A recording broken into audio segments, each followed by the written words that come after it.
ট্যাবের টাকা নিয়ে সবচেয়ে বড় প্রশ্নটা এখন একটাই, এই টাকা কি কিস্তিতে আসবে নাকি একসাথে পুরো টাকা দেওয়া হবে? যদি তোমার মনেও এই কনফিউশনটা থাকে তাহলে এই ভিডিওটা শেষ পর্যন্ত দেখো, কারণ শেষে সব ক্লিয়ার হয়ে যাবে। অনেকেই ভাবছে যেহেতু টাকা একদিনে সবার অ্যাকাউন্টে যাচ্ছে না তাই হয়তো টাকা কিস্তিতে দেওয়া হচ্ছে, কিন্তু এখানে একটা জিনিস বুঝে নেওয়া খুব জরুরি। কিস্তিতে টাকা দেওয়া আর ধাপে ধাপে টাকা দেওয়া এক জিনিস নয়। ট্যাবের টাকা কিস্তিতে নয়, একসাথেই দেওয়া হয়। মানে একজন ছাত্রছাত্রী যখন টাকা পায় তখন পুরো টাকার অঙ্কটাই একবারেই তার ব্যাংক অ্যাকাউন্টে ঢোকে। এটা কোনো ইএমআই বা মাসে মাসে টাকা দেওয়ার স্কিম নয়।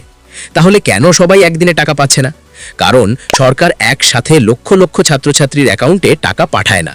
ব্যাংক ও সার্ভারের সুবিধার জন্য টাকা ধাপে ধাপে পাঠানো হয়।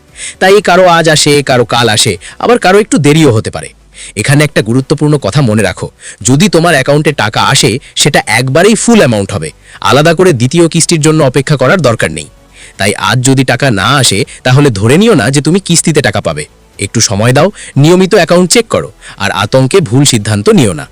এই ভিডিওটা তোমার সেই বন্ধুকে পাঠিয়ে দাও যে এখনো ভাবছে টাকা কিস্তিতে আসবে।